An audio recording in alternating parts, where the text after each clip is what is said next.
Sarah, and Vinny on Alice at 97.3.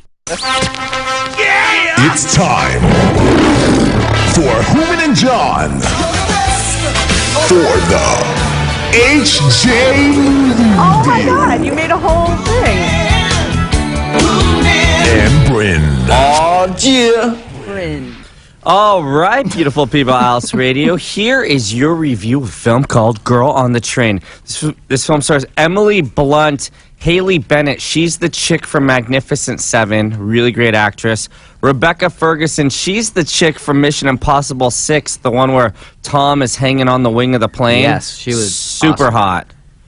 hot. Justin Theroux, a.k.a. Jennifer Aniston's husband, a.k.a. Bushy Brows. Bushy Brows. And Luke Evans, he played Bard the Bowman in The Hobbit.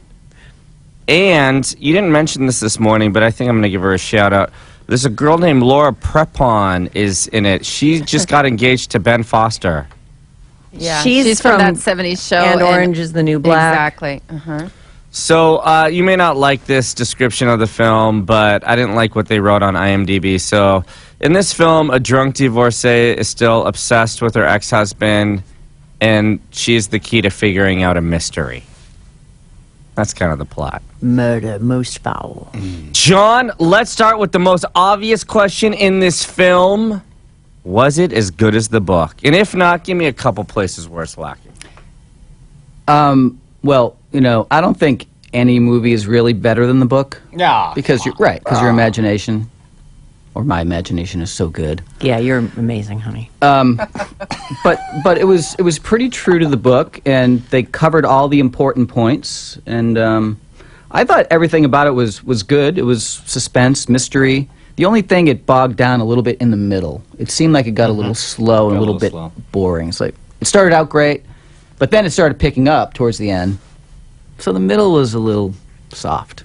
So all the critics, even the ones that hated the film, pretty much said the same thing, which is Emily Blunt was incredible. And she deserves a nomination. John and Bryn on this one. Was she that good? Does she deserve it? Were you blown away by her acting prowess? Blown away, not so much. I thought she did great, though. She played a drunk person very well. She looked pretty wasted all the time. And, Oh, yeah, right? Yeah, so the makeup artist maybe did a great job. And her acting was good, yeah.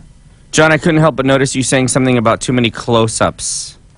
That The bother close-ups you? were crazy. It was and her face isn't a good close-up face. It gets a little more Muppety as you get closer into it. So, like her eyes get a little closer together, and her lip gets a little bigger, and you know, before you know it, she's like some weird Muppet. John, I know when you read books, you imagine what characters should look like. Was Bushy Brows, a.k.a. Mr. Aniston, who you pictured for Tom, did Bushy Brows pull it? He was okay. I mean, he was. When you say okay, like mediocre or great? Yeah, mediocre. You know, I can't say much about the character, but Why? because All right. He doesn't want to spoil anything. I don't want to spoil anything, Hooman. Yeah. But so there were good parts of his performance, but I always thought he was kind of a mediocre actor. I felt he pulled it. The bushy brows did kind of take me away from the film. I kept on leaning over to Hooman. Yeah, you guys said you were constantly mentioning the bushy brows during... Bushy brows.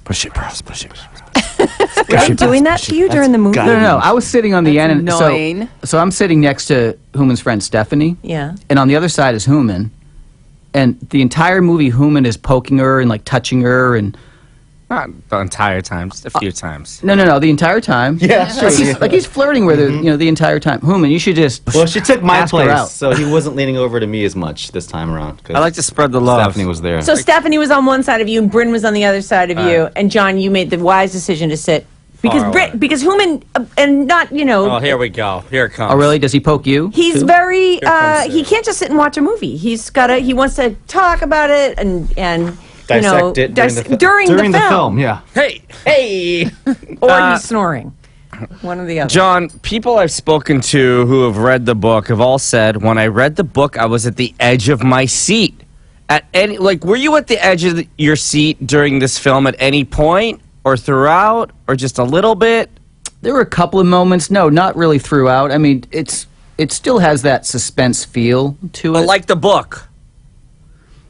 Actually, now I that thought the book was kind of laid back. now that I actually. think of it, yeah, the book was slow too. Yeah.